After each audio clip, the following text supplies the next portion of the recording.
इंतखाबी मुहिम में, इंतखाबी तशकील में खास तौर पर तहरीर से तशरीफ लाए हैं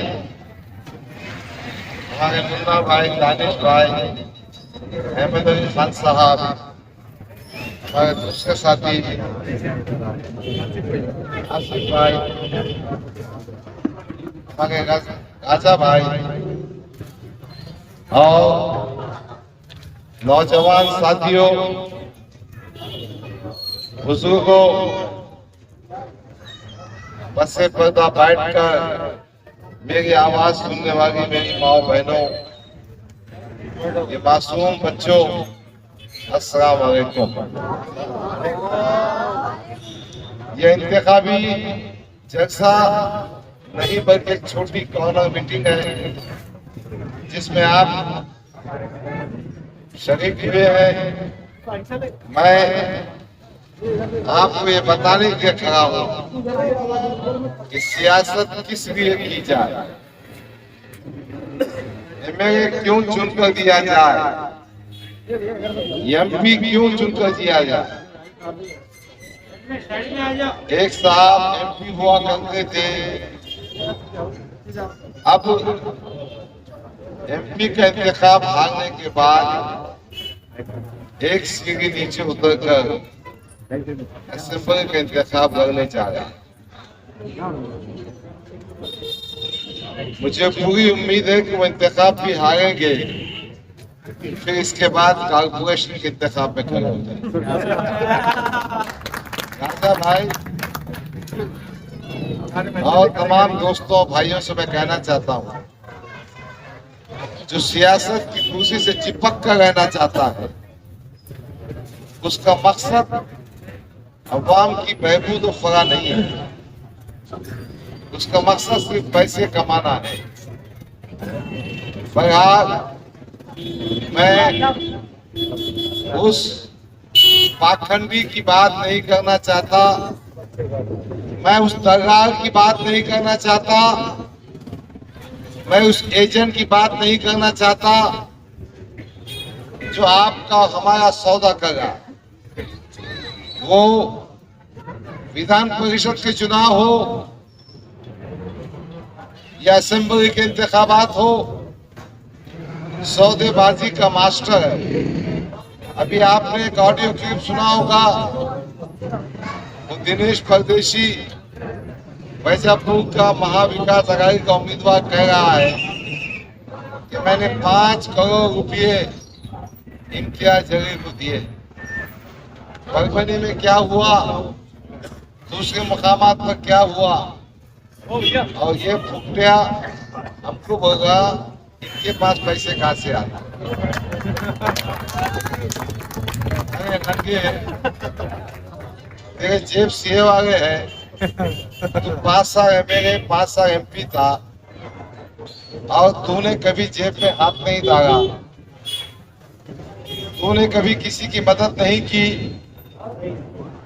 किराटपुरे में 2 बच्चे शहीद हो गए। हमारे दोस्त अस्कर का बेटा जवान सा बच्चा पुलिस की गोली से, आंसू गोले के मार से शहीद हो गया। मुनीर भाई फैज कॉम्प्लेक्स में शहीद हो गए। और फिर भी फसाद की जिम्मेदारी हमारे मासूम नौजवानों पर डालता है। इसके कारस्तानियों की स्टोरी बहुत लंबी है, मैं वो कहना नहीं चाहता। आमतौर पर एक आधे खानदान में एक आध बच्चा खराब निकलता है तो ये कहा जाता है कि पुट्टा खराब निकलता है। खानदान तो ठीक है, मगर जब पुट्टे का बाप खुद बोलता है कि मैं जिम्मेदार हूं तो मैं खानदान को क्या कहूं। हमारे मजलिस के किसी बड़े लीडर ने कहा कि गफ्फार कादरी साहब, नाम तो नहीं लिया उन्होंने, कि कहा कि 70 साल के हो गए हैं, आगे आगे उन्होंने करना चाहिए। मैं ये कहना चाहता हूं, हर मुसलमान माँ की गोद से लेकर खबर में जाने तक अल्लाह अल्लाह ही करना चाहिए, अल्लाह को ही याद रखना चाहिए। और अल्लाह ने ही सिखाया है कि मुसलमान को भी अवामी मसाइल में दिल धड़कना चाहिए, अवाम की खिदमत करना चाहिए, चाहे आपके पास ओहदा हो या ओहदा ना हो। मैं एक छोटी सी बात जो तारीख की बहुत बड़ी हकीकत है आपको सुनाना चाहता हूं। मेरे आका, हमारे दिलों की धड़कन, हमारी इज्जत आबरू, हमारी मोहब्बत, खातिमुन नबीन, सरवर कौनैन, सैयदुल अंबिया हजरत मोहम्मद मुस्तफा सल्लल्लाहु अलैहि वसल्लम पर नबूवत आने से पहले वो गारे हिरा में जाकर बैठते थे। गारे हिरा में अकेले अल्लाह की रूह में बैठते थे, अल्लाह की याद में बैठते थे। नबूवत नहीं हुई थी। उस गारे हिरा में पहली बार जिब्रील सलाम आए, उन्होंने उनसे मौनिका किया। मौनिका बोले तो गले मिले ऐसे। और मौनिका करने के बाद हुजूर पर कपकपी ताली हो गई। ये तेज तेज मकान पहुंचे। मकान पहुंचकर उम्मत की माँ वो अजीम खातून खुतैतुल कबरा से कहा रज़ियल्लाहु तआला अन्हा कि मेरी जान को धोखा मालूम होता है। हजरत खदीजा तुल कुबरा रज़ियल्लाहु तआला अन्हा ने कहा आपकी जान को धोखा नहीं हो सकता, आपकी जान महफूज रहेगी। हजरत खदीजा तुल कुबरा ने कहा आप गरीबों के काम आते हैं, आप बेवाओं की मदद करते हैं, यतीमों का सहारा बनते हैं और आप गरीबों मिस्किनों का साथ देते हैं, आप अमानत की हिफाजत करते हैं। रसूल सल्लल्लाहु अलैहि वसल्लम नबी नहीं बने थे, मगर नबी के औसाफ ये थे कि वो इंसानों के काम करते थे। He was a great social worker, एक समाजी खिदमतगार, समाज की खिदमत करने वाले थे। और ये जो इस्लाम के नाम पर, अल्लाह के नाम पर, रसूल के नाम पे वोट मांगते हैं, वो समझते हैं कि जिंदगी में सब कुछ कर लो और बुढ़ापे में अल्लाह अल्लाह करो। जिंदगी में पहले एजेंटी करो, दलाली करो, पैसे कमाओ और जब बुढ़ापा आ जाए तो अल्लाह अल्लाह करो। मेरा ये मानना है कि मुसलमान अल्लाह का मानने वाला जब तक वो खबर में नहीं जाता वो कौम से जुड़ा हुआ होता है, कौम के दुख दर्द में हमेशा उठा रहता है। और मेरी ये सियासत इसी मकसद के तहत है कि मैं आपके दुखों में, आपकी तकलीफों में आपकी आवाज बन सकूं, आपके बाजू खड़े हो सकूं। मैं उस सुन्नत को अदा करने के लिए मेरे नबी के हुक्म के तहत आपके बीच जमा हुआ। अजीजा ने गिरामी, मुखलाहट की बात तो ये है कि बैन अक़वामी हैसियत के आलम दीन जिसकी सियासी फिरासत मुसल्लमा है, जिसकी सियासी बसीरत ने 2024 में नरेंद्र मोदी को जो कह रहा था कि पार्लियामेंट में हम 400 से ज्यादा सीटें जीतेंगे, उसको 240 पर समेट कर रख दिया। ये मोहतरम खलील रहमान सज्जाद रहमानी साहब थे, सज्जाद नोमानी साहब थे, जिन्होंने 2000 के पार्लियामेंट 24 के पार्लियामानी इंतखाबात से पहले मुसलमानों को सबक दिया कि वोटिंग का रजिस्ट्रेशन करो, आपके नाम वोटर लिस्ट में आना चाहिए। फिर ये पैगाम दिया कि आप वोटों का आप इस्तेमाल कीजिए। फिर ये कोशिश की कि हिंदुस्तान की सेक्युलर पार्टियों को जमा किया जाए। राहुल गांधी की इंडियन नेशनल कांग्रेस, अखिलेश यादव की समाजवादी, उद्धव ठाकरे की बाला साहब ठाकरे शिवसेना, शरद पवार की समाजवादी पार्टी, आम आदमी पार्टी, इन सब को संगठित कर एक मुत्तफका महाज बनाया जिसे इंडिया कहते हैं, ताकि फिरका परस्त ताकतों को रोका जाए। यही फिरका परस्त ताकतें हिजाब के मसले पर, सुबह के गोश्त की सब्जी के मसले पर, कॉमन सिविल कोड के मसले पर, शरीयत के मसले पर, ट्रिपल तलाक के मसले पर आपको निशाना बना रही है। ये सज्जाद नोमानी की बसीरत थी कि उन्होंने मोदी को मेजॉरिटी हासिल करने से रोक दिया। महाराष्ट्र में भी सज्जाद नोमानी साहब चाहते हैं कि फिस्ताई ताकतें, फिरका परस्त ताकतें इस महाराष्ट्र से दूर हो जाए। क्यों तो रियासती सतह पर उत्तराखंड में कॉमन सिविल कोड बना दिया गया है। उत्तराखंड में बुलडोजर चलाए जा रहे हैं। इसलिए सज्जाद नोमानी ने बड़ी मशवरे के बाद, मेहनतों के बाद तकरीबन 266 हल्कों में महाविकास आघाड़ी की तारीफ। 17 ऐसे हल्के हैं जो महाविकास आघाड़ी के उम्मीदवार नहीं है, मगर वहां उन्होंने तारीफ की।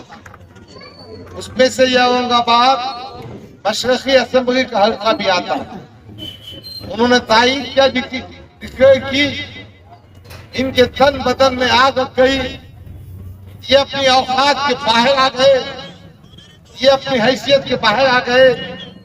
ये जो कहते थे उलमाए किराम हमारे सरों के ताज है, इनके खत्मों के पास बैठकर फोटो निकालकर एक इंप्रेशन देते थे कि हम उलमाए किराम की इज्जत करते हैं, तमाम हदों को पार कर दिया।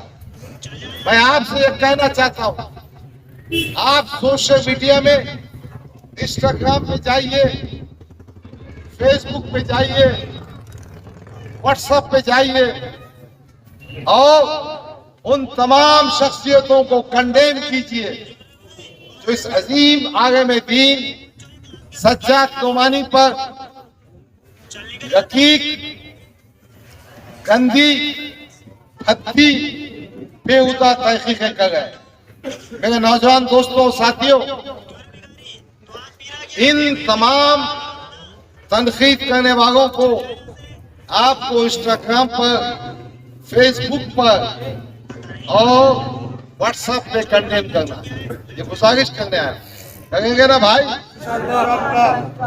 आपको सज्जाद नोमानी की तारीफ करना, आपको ये कहना है कि उलमाए दीन की हैसियत नबी के वारिसीन की है, नबी के नायबीन की है। आप उनकी राय से इख्तिलाफ कर सकते हैं। पार्लियामेंट में ये फुकटेकू तारीफ हुई तो बड़ा छापा था बयान, सज्जाद नोमानी की तारीफ, सज्जाद नोमानी की तारीफ। और जैसे इस हल्के में उसको तारीफ नहीं की गई कि आप पकौड़ा हो गए और गंदी गंदी बातें करने लगे। मैं आपसे गुजारिश करता हूं, इंतखाबात आएंगे, इंतखाबात जाएंगे, मगर उलमाए किराम की हैसियत ता क़यामत तक वारिसीन नबी की रहेगी। उलमा के खिलाफ बात करने वाली हर शख्स नाकाबिल बर्दाश्त है। खा कोई सियासी तौर पर कितना भी बड़ा हो, वो उलमा की चूती को पहुंच नहीं सकता। वो उलमा की बेइज्जती कर नहीं सकता। इख्तिलाफ रखना अपनी जगह, अगर उनकी बेइज्जती करेंगे तो आप उनको सबक सिखाइए, उनको धोल चटाइए। 20 तारीख के दिन आपके पास वोट है, आप इनको नाकाम बनाइए, उन ताकतों को कमजोर कीजिए, उन काफिरों को बिगया मीट कीजिए जो हमारे उलमा किराम की बेइज्जती करे। अजीजान किरामी, एक और बात मैं आपसे कहना चाहता हूं। हम इस मशरक़ी हल्के की सीट समाजवादी पार्टी के टिकट पर लड़ रहे हैं, उसकी दास्तान काफी लंबी है। बैरिस्टर असदुद्दीन अवैसी, उन्होंने मुझसे वादा किया था, इब्तिसाम साबरी जिंदा है, चुना बाजार में प्राइवेट की दुकान है। असदुद्दीन अवैसी ने मुझसे वादा किया था कि गफ्फार कादरी, हम आपको मशरक़ी हल्के से उम्मीदवारी भी देंगे, चुनकर भी लाएंगे और सीट किट पर देंगे। मैं आपसे कहना चाहता हूं, और ये बात कब कही थी? पार्लियामेंट के इंतखाबात में जब वो प्रचार में आए थे, आखिरी दिन कही थी। कहां गया तुम्हारा वादा? अरे 2014 के हम पे एग्जाम लगाते हैं। असदुद्दीन अवैसी, अगर मैं इतना ही खराब था, जब मैं इतना ही बुरा था, तो झकमगाने के बाद 10 साल पार्टी में तुमने मेरे को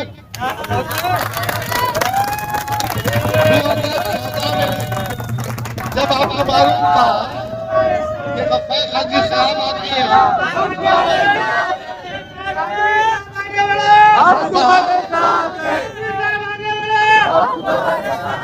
असद साहब, मैं इस मंच से कहना चाहता हूँ, खुदा के वास्ते अपनी हैसियत को कम मत कीजिए। अरे यार भैया पूरा हाथ आ रहा है। कहीं ना कहीं कुछ चीजों के लिए हम एहतराम करते हैं, मगर जब बात निकलेगी तो बहुत दूर तक जाएगी। तुम्हारी शेरवानी, तुम्हारी टोपी, तुम्हारी हरकतें सब जानता हूँ। गाँव के भाषण में कहा कि 2014 में गफ्फार कादरी ने पैसों की बात की। मैं पूरी मजलिस के कायदीन से कहना चाहता हूं, अल्लाह रब्बुल इज्जत ने इतनी खुददारी दी है कि गफ्फार कादरी को कोई खरीद नहीं सकता। गफ्फार कादरी बिकाऊ माल नहीं है। गफ्फार कादरी सियासत करता है, किसी के भीख में नहीं करता है। अल्लाह ने गफ्फार कादरी को दिल भी दिया है, पैसा भी दिया है, हिम्मत भी दिया है, ताकत भी दिया है। अब इस तरह की बातें बंद कर दो, मुद्दे की बात करो, एजेंडे की बात करो। जवाब दो, जिस शख्स को तुमने वादा किया था, वो वादा तुमने वफा क्यों नहीं किया? जिस शख्स ने 10 साल मजलिस का परचम उठाकर लाखों करोड़ रुपए लगाए, जिंदगी के घंटों दिनों महीने किए, तुम्हारी खिदमत की, उसका ये जवाब है कि 2014 में पैसों की बात किया था, तो 24 पर क्या तुम सो गए थे? तुमको अकल नहीं आई थी? असदुद्दीन अवैसी साहब, बताइए, जब पूसे सऊदी का दंगा हुआ था तो आपने मुझे फोन किया था, तो मैंने जवाब दिया था कि पूसे सऊदी के मामले में अगर मेंबर ऑफ पार्लियामेंट को भेजा जाए, तो आपने कहा था वो इम्तियाज जलील फोन ही नहीं उठाना मेरा। सो रहा था वो पुटने की इतनी हिमायत में क्यों आ गए भाई? अब तुम पे भी किरदार पे डाउट पैदा हुआ, कहीं ना कहीं साझेदारी दिख कर आती। महाराष्ट्र में जहां मॉब लिंचिंग हुई, मैं अपने खर्चे से पहुंचा। महाराष्ट्र में जहां फसाद हुए, मैं वहां पहुंचा। मैं पुलिस स्टेशन जाता हूं, मगर इसकी तरह नहीं, सिर्फ अपने भांजे को छुड़ाने के वास्ते। पुलिस स्टेशन जाता हूं, किसको जेल में डालने के वास्ते नहीं। हद तो ये है कि हम किसी का मकान बना नहीं सकते। इनका जो ऑफिस है ना, जो कलेक्टर ऑफिस में है, उसके पीछे एक मतीन खान का मकान था। मतीन खान की मां हॉस्पिटल में एडमिट थी, उसको फ्रैक्चर हुआ था। यही खासदार ने उसके मकान को तुड़वाया। ऐसे पुट्टे की तारीफ में लगे आ गए तुम, ऐसे खासदार की हिमायत में खड़े जो गरीब मुसलमानों के मकानों को तुड़वाता है। ना परमिशन का इसका मकान है, माइती के दिगा में पूछे तो मालूम हो जाएगा। जो ऑफिस है उसका भी परमिशन इसके पास नहीं है। तो मतीन खान की अगर परमिशन नहीं हुई तो मकान तोड़ देते। किस मुंह से तुम योगी को गालियां देते, किस मुंह से तुम मोदी को गालियां देते कि बुलडोजर चला गए? तुमने क्या किया मतीन खान के साथ? मतीन खान आज भी है, कलेक्टर ऑफिस में बैठता है, जाकर उससे पूछो। अरे बात लिखी तो बहुत दूर तक जाएगी, तुम्हारे जिस्म में सब लोग खुश हो जाएंगे। मैं नहीं चाहता इतनी बातें कहूं। अजीजा ने गिरामी, ये बात नोश्ते दीवार बन चुकी है कि इस असेंबली हल्के में समाजवादी का उम्मीदवार आपका भाई भारी अक्सरियत से कामयाब होने जा रहा है। इनके खतरों के नीचे की जमीन हल गई, इनकी पोखेगाट आ गई है, इनकी परेशानी आ गई है, इसलिए ऊंची हरकतों में निकल के आए हैं। मैं यकीन कराता हूं कि 23 तारीख को जब नतीजे निकलेंगे तो हम अतुल सावे की सियासी एमएलएशिप का जनाजा निकालेंगे, उसकी आरती उठाएंगे, उसमें गखरी लगाएंगे। और अतुल सावे, तूने भी 10 साल तक क्या छटपटाया? क्योंकि कोई मुसलमान याद नहीं है। तूने तो मुसलमान के उम्मीदवार खड़ा करके वोटों को तकसीम करने का काम किया। दोस्तों, साथियों, साजिश के तहत, पैसों के तहत हमेशा अतुल सावे ने मुसलमानों में इख्तिलाफ पैदा किया, उम्मीदवार खड़े किए ताकि वोटों की तकसीम हो। इसलिए ये जो इंतखाबात है 20 तारीख को, मैं आपसे दर्दमंदाना अपील करता हूं, आपका एक एक वोट कीमती है। खुदा के वास्ते भाई खड़ा, बेटा खड़ा, चचा खड़ा, वो समझ के मत दो। जो चुन के आता कैंडिडेट आपके सामने खड़ा है, मुझे पूरा यकीन है सज्जाद नोमानी साहब की हिमायत के बाद, उनकी ताईद के बाद, शहर के तमाम उलमाए किराम की ताईद के बाद, मैं यकीन करता हूं कि आप लोगों का जहन बिल्कुल साफ हो गया।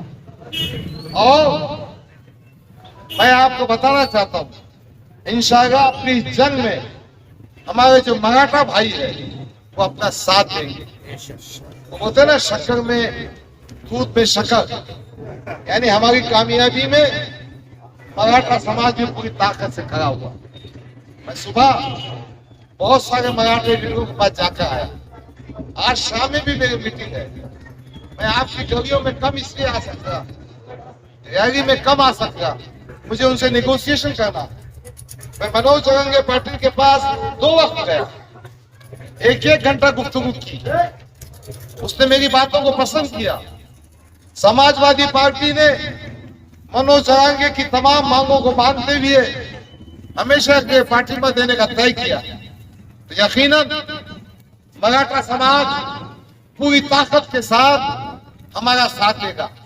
अरे ये फुकटिया का क्या करेंगे? ये फुकटिया ने तो क्या किया था मालूम? जब पार्लियामेंट में, असेंबली में, महाराष्ट्र में ये एमएलए था, एक कानून मराठा रिजर्वेशन का पास हुआ, उसके खिलाफ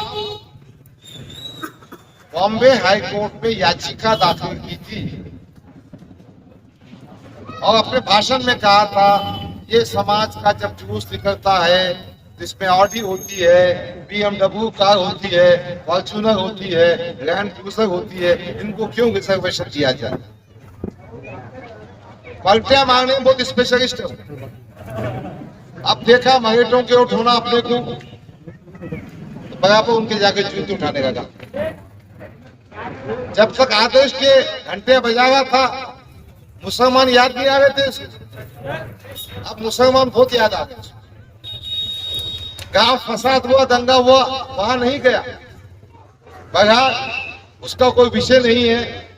इंशाअल्लाह ताला सामान तो सब चूंगी चूंगी, मगर हमको मुत्तफक होकर पूरी ताकत के साथ ये विश्व हिंदू परिषद, ये बजरंग दल, ये आरएसएस और भारतीय जनता पार्टी का तुम सावे जो नाथूराम गोडसे की औलाद है, उसको सबक सिखाना है, उसको दफन करना। दूसरी बात, मैंने पहले भी कहा था, अब भी कह रहा हूं, सियासत गफ्फार कादरी के लिए पैसा कमाने का जरिया नहीं है। एक एमएलए को 2,60,000 की माहाना तनख्वाह मिलती है। मैंने स्टेज से डिक्लेयर किया था, अब वो आसिफ आजमी के सामने और आपके भी सामने कह रहा हूं, मैं 5 साल तक तनख्वाह का एक पैसा नहीं लूंगा। अल्लाह ने बहुत कुछ दिया। ये महीना की तनख्वाह एक साल 25 लाख रुपए होती है और ये पूरे 5 साल के 1,60,00,000। मैं ये पैसे बैंक में रखूंगा। आप में से कुछ लोगों की कमेटी बनाकर लोगों से दरखास्तें लिखकर जरूरतमंदों को दिए जाए। मुझे तनख्वाह के पैसे नहीं चाहिए। ये भुट्टे मेरे को पूछेगा पैसे कहां से आए। अरे अति की औलाद, मैं साल का 92 लाख रुपए इनकम टैक्स भरता हूं। तेरी हैसियत तो भी है क्या? कॉकर लगाने से, बालकनी में से हाथ पताने से, अपने आप को शाहरुख खान बोलने से, अरे दिल भी रखता है। तूने अब अरबों रुपए कमाए, करोड़ों रुपए कमाए, मगर उसके बाद दिल भी रखता पैसा खर्च। हाँ, तू अपने बच्चे को तालीम के अंदर भेजेगा और कौम से वादा करेगा कि मैं स्कूल खोलूंगा, वो भी नहीं करा। मैं आपसे कहने के लिए आया हूं कि आपकी बस्तियों में रास्तों की दुरुस्ती होगी। पीने के पानी का मसला मैं हल करूंगा, बिजली का मसला मैं हल करूंगा। मैं इस बात की कोशिश करूंगा कि हमारे इलाके में गवर्नमेंट के, म्युनिसिपैलिटीज के स्कूलों का मियार ऊंचा हो। किसी गरीब को पैसे की बुनियाद पर वो प्राइवेट स्कूल में नहीं दाखिला दे सकता, उसको वही म्यार की तालीम, वही दर्जे की तालीम गवर्नमेंट के, म्युनिसिपैलिटी के स्कूलों में होगी। हेल्थ की सुविधा होगी। और एक बात सुन लो कि समाजवादी पार्टी महाविकास पार्टी का, महाविकास गठबंधन आघाड़ी का हिस्सा, ठीक है। औरंगाबाद में हम फ्रेंडली फाइट कर रहे हैं।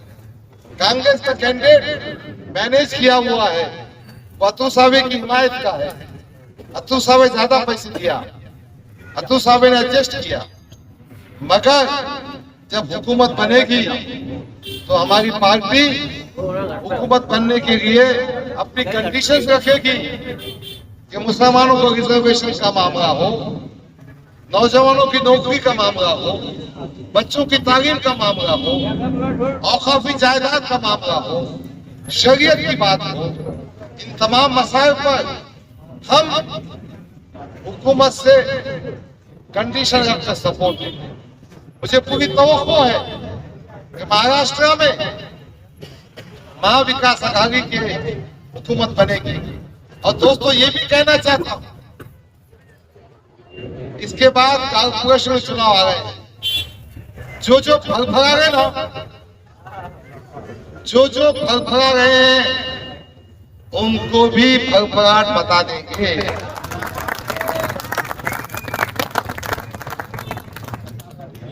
जो जूते उठाते फिर गए हैं और किसी ने तो यहाँ तक हद कर दी। मुझे बड़े दुख के साथ कहना पड़ता है सज्जाद नोमानी के फोटो पर कुछ हरकत कर दी। अपने सुन गए, तेरा तो इंशाअल्लाह ताला सियासी तौर पर देश तो नाबूद कर दूंगा इंशाअल्लाह। मैं तमाम सियासी लीडरों से कहना चाहता हूं, ज्यादा झक मत मराओ, अपनी औकात में रहो, अपनी हैसियत में रहो, वरना ये अवाम, ये बुजुर्ग, ये मासूम बच्चे, हमारे उलमाए दीन तुमको माफ नहीं करेंगे। और हाँ, एक गुजारिश आखिर में करता हूं कि 20 तारीख को पूरे इत्तेफाक, इज्तिमाइयत के साथ, पूरे इत्तेहाद के साथ आपके घर का एक एक वोट जो निशानी साइकिल है, ईवीएम मशीन पर 5वें नंबर पर है, उसके बटन को दबाकर कामयाब कर भाई। आप हाथ उठाकर गवाही दीजिए और पूरी ताकत से कहिए कि शरीफ कॉलोनी जिंदाबाद, अशोकी हैदर जिंदाबाद, समाजवादी जिंदाबाद, साइकिल जिंदाबाद। शुक्रिया, खुदा हाफिज़।